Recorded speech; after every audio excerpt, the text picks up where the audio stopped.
before. John says he was feeling a bit lonely, so he decided to try something new. Elaine says he's come to the right place if that's the case. However, John was wrong because this place was just like the rest of the world. Elaine asks what kind of ability he is hearing, which all the students turn around to stare at him in silence. John slowly reveals that he doesn't have one. Elaine asks what he just said, so he repeats that he doesn't have an ability, but Elaine exclaims that she can't believe this. John asks if she's alright and reaches out a hand to comfort her, but she angrily pushes him away and tells him to not touch her.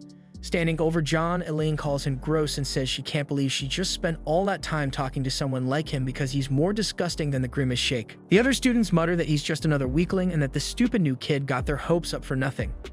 In this world, strength defines a person and those without strength are crushed. Later, as his classmates corner him, John hurriedly says he's not looking for a fight, but they tell him to not worry because neither are they, they're just here to educate him. One of them says that in this school there's a hierarchy that everyone follows, and since he's a cripple, he's at the very bottom and must do everything they say. John sees Sarah near them and recognizes her as a classmate, so he hurriedly yells out to ask if she can help him out here. Annoyed, she turns away before the guy angrily tells John to pay attention when they speak to him. Later, as John is sleeping in his house, he receives a call from someone. Sarah says she needs to make a trip to the mall today and asks if he'll come with her. John apologizes and says he's a bit busy right now and his place is a mess too, so it'll take him all day to clean. Sarah says that if he just moved into the dorms like all the other guys, this wouldn't be a problem anymore. John says he'd have to worry about his life then, so she admits that's true and says that's too bad.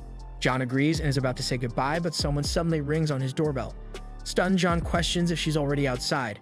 John opens the door and glares at Sarah, who tells him to not give her that look and says he should come with her since she'll help him clean. However, she smilingly sees that his house is spotless. She sees a pair of gloves on the ground and picks them up before saying they're done now, so they should get going now. John wearily agrees but asks her to keep it short this time.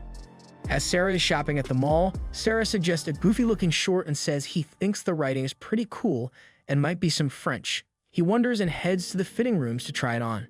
When he comes out, he asks if it looks good, so she inwardly admits it's not bad. Later, John wearily says he didn't expect that to go so smoothly, so she says the mall isn't half bad. John is about to say it's not that small, but he suddenly notices a stall with an ability gauge. He asks Sarah if she wants to give it a try, but she declines since she heard those things are always a scam. John says they can just check it out for fun. Sarah sighs and agrees, so they head over to the stall where a girl angrily asks the man how her getting a 4 is possible. The man says she should be proud of the score since it proves she's more talented than the average person. However, the girl questions why he's telling her it's good when he only gave her a 4. The man slowly explains that if they use the standard gauging system, a 3 is average and 5 is considered high tier, so she's very strong. However, the girl angrily says he's a fraud and insists that she wants her money back. The man tries to explain, but she grabs him by the collar and declares that if he doesn't refund her money right now, she will blow his entire booth to bits. John asks the girl, Levain, to calm down, but she annoyingly tells him to mind his own business. John says this is his business because he's not going to wait around for her to get her $10 refunds, so she should stop bullying the guy and give someone else a turn. Levany questions how he dared to speak to her that way and says kids like him should learn to keep their mouth shut as she activates her ability. John hurriedly tries to explain that he's not looking to start a fight. A man decides to go somewhere else since this isn't worth the wait, and Levany tells John he should have thought of that before insulting her. John remarks that she's just making up stuff now and apologizes, saying they should talk about this. Levany smilingly asks if he's scared already, so he inwardly admits he is and wonders what she's holding in her hand. He realizes it's condensed energy, so a shot of that could do some serious damage. Noticing a security guard, he smiles and tells her to go ahead since if she really wants to fight, he'll be happy to oblige. Levany wonders why John isn't powering up and sees that Sarah just keeps smiling herself.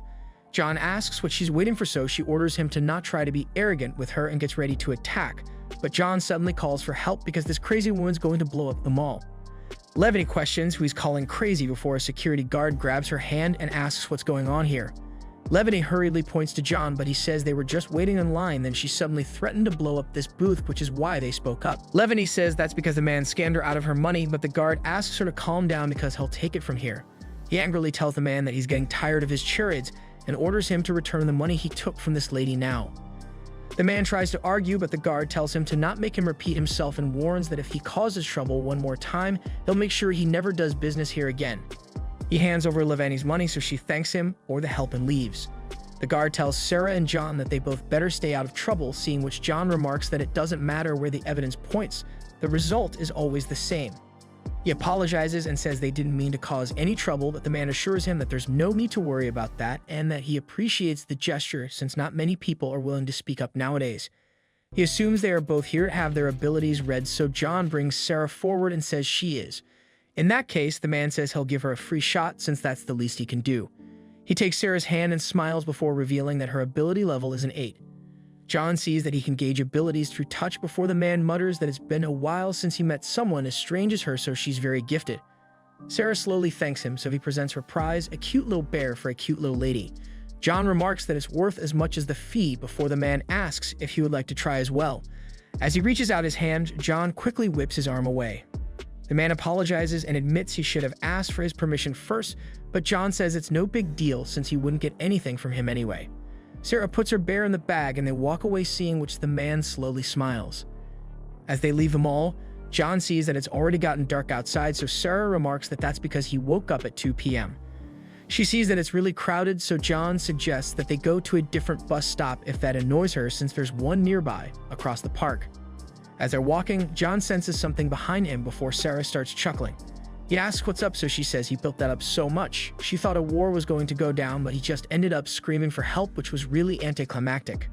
John says the man shouldn't have been forced to return the money since the lady was clearly in the wrong, but she ended up getting her way just because she was more powerful, which is really frustrating.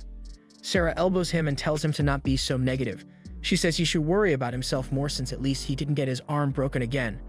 He smiles and asks if she's thought of a name for this little guy yet. She thinks about it for a moment and asks if he has something in mind, so he suggests John. She mutters that that's real creative, so John's about to ask if she doesn't like it, but he suddenly looks behind them. Sarah asks what's wrong, so he quickly grabs her hand and starts running. As they're running, Sarah wonders what's going on and what they're running from before John takes her into an alley. He quickly takes the shirt out and throws it, but it gets stuck in midair as John realizes their enemy is invisible. Sarah suddenly stops time and kicks their enemy far away before John can finish his sentence. She says they should get out of here, and he quickly agrees. After getting away, Sarah and John finally arrive home and catch their breath. She asks what the hell that was, so he admits he has no idea, but some guy was probably trying to mud them. He says he's had enough excitement for today, but Sarah suddenly asks how he could tell they were being followed. John admits he's really not sure and suggests that it was just a feeling he got.